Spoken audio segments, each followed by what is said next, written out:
আসসালামু আলাইকুম ওয়া রাহমাতুল্লাহ। প্রিয় শিক্ষার্থী, আজকের এই ভিডিওতে আমি তোমাদের এসএসসি আইসিটি এর তৃতীয় অধ্যায়ের দ্বিতীয় অংশ অর্থাৎ ডিজিটাল ডিভাইস থেকে একটা গুরুত্বপূর্ণ কোশ্চেন তোমাদের আসে, সেটা হচ্ছে ফুল অ্যাডারকে কীভাবে তুমি ন্যান্ড গেটে দেখাবা, এটা আমি দেখাবো এবং খুব সহজভাবে ব্যাখ্যা দিব যেন তুমি একবার দেখলেই তুমি নিজেও করতে পারো।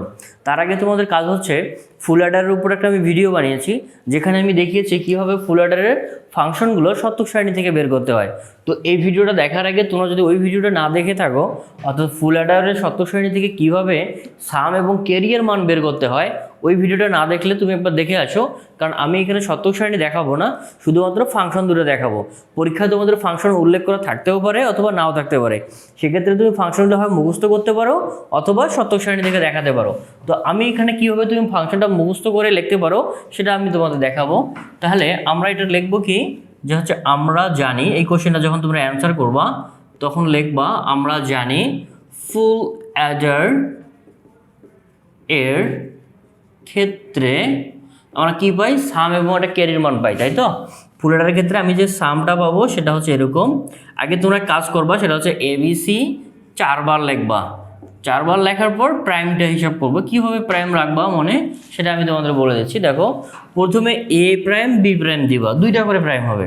তারপরে হচ্ছে এ প্রাইম সি প্রাইম, দেন তারপরে হচ্ছে বি প্রাইম সি প্রাইম, আর পরেরটা তোমার ফাঁকা থাকবে। এই হচ্ছে সামের ফাংশন, যেটা একটু মুখস্থ করবা কষ্ট করে, তাহলে পরীক্ষায় তোমার দেওয়া ইজি হবে। এবং পরীক্ষায় তোমার অ্যাডার না থাকলে শুধুমাত্র এগুলোটা ফাংশন দিয়ে বলতে পারে যে এটাকে ন্যান্ড গেট দিয়ে দেখাও। আচ্ছা, এখন দেখো আমরা যদি কোশ্চেনে ন্যান্ড গেটে দেখাতে চাই, তোমরা জানো যে এখানে দেখো ন্যান্ড আছে, তাই না? আচ্ছা, ন্যান্ডে দেখো দেখি কে আছে, ন্যান্ডে একটা অ্যান্ড গেট আছে। আর অ্যান্ড গেট কিসের কাজ করে? গুণের কাজ করে। এই যে এখানে গুণ আছে, এখানে গুণ, সমস্যা হচ্ছে এ দুইটার মধ্যে দেখো যোগ চিহ্ন আছে, এইটা যোগ একটা যোগ। তারপর আমাকে কি করতে হবে, যেহেতু আমি ন্যান্ড গেট দিয়ে দেখাবো, তাহলে আমাকে এই যোগটাকে সরায়া বা এমনভাবে কনভার্ট করতে হবে যেন যোগটা আমার কিসে কনভার্ট হয়ে যায়, গুণে কনভার্ট হয়ে যায়। তাহলে তোমরা জানো যে কোনো কিছুর উপর যদি আমরা ডাবল প্রাইম দেই, সেই ডাবল প্রাইমটা কি হয়, উঠে যায়। তা এটা হচ্ছে বুলিয়ানের উপপাদ্য অনুযায়ী আমরা জানি, সেটা হচ্ছে এরকম, কোনো কিছুর উপর ডাবল প্রাইম দিলে সেটা উঠে গিয়ে শুধুমাত্র ওটাই বসে।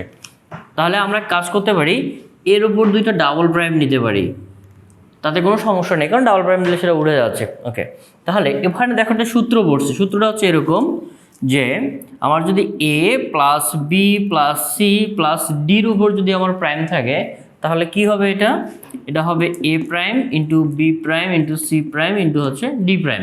অর্থাৎ এটা হচ্ছে ডি মর্গানের থিওরাম বা ডি মর্গানের সূত্র অনুযায়ী A plus B plus C থাকলে A prime into B prime এভাবে আমরা পড়েছিলাম। তো এটা হচ্ছে সূত্র। তাহলে কাজ করবো আমরা, এটাকে এ, এটাকে বি, এটা সি, আর এটা হচ্ছে কি ডি ধরবো। তাহলে আমরা ধরে ফেলি, সেটা হচ্ছে এ, তাহলে হচ্ছে কি হবে এ প্রাইম, তারপরে কি হবে দেখো বি হবে ইন্টু বি, তাহলে আমরা লিখে ফেলি ইন্টু হচ্ছে বি প্রাইম, তারপর হচ্ছে ইন্টু সি প্রাইম, তারপর হচ্ছে এ বি সি, তারপর হচ্ছে প্রাইম। তাহলে A prime B prime into C prime into D prime. এখন দেখো সবগুলো আমাদের গুণে কনভার্ট হয়ে গেছে না? গুণে যদি কনভার্ট হয়ে থাকে তাহলে আমাদের এটা এই পর্যন্ত কাজ শেষ। এটাকে আমরা ফাংশনের তোমার চিত্রের সাহায্যে দেখাবো, অর্থাৎ লজিক চিত্রের সাহায্যে। এখন ফুল অ্যাডারের ক্ষেত্রে আমরা জানি যে 2টা ফাংশন পাই, একটা হচ্ছে সামের ফাংশন, একটা ক্যারির ফাংশন। তাহলে তোমরা লিখবা যে সেটা হচ্ছে আবার carry out, C out equal to ক্যারিয়ের 2টা ফাংশন পেয়েছিলাম, একটা হচ্ছে মূল ফাংশনটা, এবং আমি যেমন দেখিয়েছি কীভাবে ওটাকে সিম্পলিফাই করে শর্ট করা যায়। এখানে আমরা শর্ট ফাংশনটা লিখবো আর কি, সেটা হচ্ছে এরকম এ বি বিসি প্লাস হচ্ছে এসি, এবং ওইখানে আমরা দেখিয়েছিলাম আই ছিল সিআই, তুমি এখানে আই দিয়েও লিখতে পারো, বাট আই না দিলে কোনো সমস্যা নেই, আমাদের আই ছাড়াও কাজ করতে পারবো। তাহলে এটা হচ্ছে ফুল অ্যাডারের ক্যারি আউটের সিম্পলিফাইড ভ্যালু, তাই না? তাহলে এটাকে যদি আমরা কি করি, এটাকে আমরা ডাবল প্রাইম এখানে দিতে পারি, অথবা তুমি এটাকে আরেকবার লিখবা, যেমন এই লাইনটাকে আমি দ্বিতীয়বার লিখে ডাবল প্রাইম করেছি, তুমি চাইলে দ্বিতীয়বার লিখে করতে পারো অথবা প্রথমে দিতে পারো। তাহলে এখানে দেখো A plus B plus C prime, তাহলে সূত্রটা এরকম হতো না, দেখো দেখি এই যে এরকম আমরা লিখতে পারি, সেটা হচ্ছে A plus B plus C prime থাকলে লিখতে পারি A prime into B prime into হচ্ছে সি প্রাইম। তাহলে দেখো আমরা এটাকে এ ধরবো, এটা বি, এটা হচ্ছে সি, তাহলে লিখতে পারি হচ্ছে A prime B prime into হচ্ছে সি প্রাইম। এখন আমাদের কিন্তু উপরের প্রাইমটা ঠিক ছিল, তাহলে আমরা কি আচ্ছা এখানে কিন্তু আমরা কি কাজ করেছি সেটা হচ্ছে আমরা শুধু নিচের প্রাইমটা ভেঙেছিলাম, তাই না? অর্থাৎ ব্যাপারটা এরকম ছিল, যদি আমার উপরে ডাবল প্রাইম থাকতো তাহলে এখানে একটা প্রাইম দিয়ে দিতাম, তাহলে এখানে কিন্তু উপরের প্রাইমটা ছিল যেটা প্রাইমে আমরা কাজ করিনি, সুতরাং সেই প্রাইমটা কিন্তু আমরা দিয়ে দিতাম, তাহলে এখানেও আমার ওই উপরের প্রাইমটা দিয়ে দিতে হবে, তাই না? তাহলে এই হচ্ছে আমার দেখো সবগুলোকে গুণে কনভার্ট হয়ে গেছে, এখানেও কিন্তু গুণে কনভার্ট হয়ে গেছে। এখন আমরা কি করব, এই যে ফাংশনটাকে আমরা গুণে কনভার্ট করলাম এটাকে আমরা এবার লজিক চিত্রের সাহায্যে দেখাবো। লজিক চিত্র দেখানোর জন্য আমাদের এখানে ভেরিয়েবল হচ্ছে তিনটা, একটা এ বি আর এটা হচ্ছে কত সি, তাহলে এটা হচ্ছে এ এর ঘর, এটা হচ্ছে আমার বি আর এটা হচ্ছে আমাদের সি, তাই না? এখন দেখো এখানে আবার এ প্রাইম আছে, সি প্রাইম আছে, বি প্রাইম আছে, তার মানে আমাকে এদের প্রাইমটাকেও নিতে হবে, এবং প্রাইম নেওয়ার জন্য তুমি কিন্তু এখানে এই যে নট গেট ইউজ করতে পারবে না, কারণ তোমাকে ইউজ করতে বলছে দেখো ন্যান্ড গেট। যেহেতু তোমাকে ন্যান্ড গেট ইউজ করতে বলছে, তুমি জানো এই যে এই গেটটা আছে না, তোমাদের দেখিয়েছিলাম যে কীভাবে ন্যান্ড গেট দিয়ে মৌলিক গেট বাস্তবায়ন করা যায়, সেখানে দেখিয়েছিলাম যে এখানে আমি যদি এ নেই আউটপুটে কী পাবো আমরা এ প্রাইম পাবো, তাহলে এভাবে আমরা কিন্তু ন্যান্ড গেট শুধুমাত্র ইউজ করব, নট গেট ইউজ করব না। তাহলে এক কাজ করি, আমি এখানে খুব ছোট্ট করে একটা ওই গেটটা দিয়ে দেই যেটা নটের মতো কাজ করবে, তাহলে এটা হচ্ছে আমার এ এর ঘর, এ অর্থাৎ এ থেকে এ প্রাইম পাবো, তারপর এখানে আমরা কি দিব, তাহলে হচ্ছে এখানে আমরা দিব হচ্ছে বি প্রাইম, আবার এখানে আমরা কি পাবো সি প্রাইমের ঘর পাবো, তাহলে হচ্ছে এ প্রাইম বি প্রাইম আর আছে সি প্রাইম। তাহলে দেখো এখানে কি আছে, এ প্রাইম বি প্রাইমের সঙ্গে সি গুণ আছে, তাহলে এখানে দেখো এই যে আমরা কি দেব এ প্রাইম, এটা হচ্ছে আমার বি প্রাইম আর এটা হচ্ছে আমার কি সি, যেহেতু গুণ আছে তাহলে অ্যান্ড গেট যদি দেই তাহলে A prime B prime C, আর এটাকে যদি ন্যান্ড করে দাও তাহলে তার উপর একটা কি হয়ে যাবে প্রাইম হয়ে যাবে, তাই না?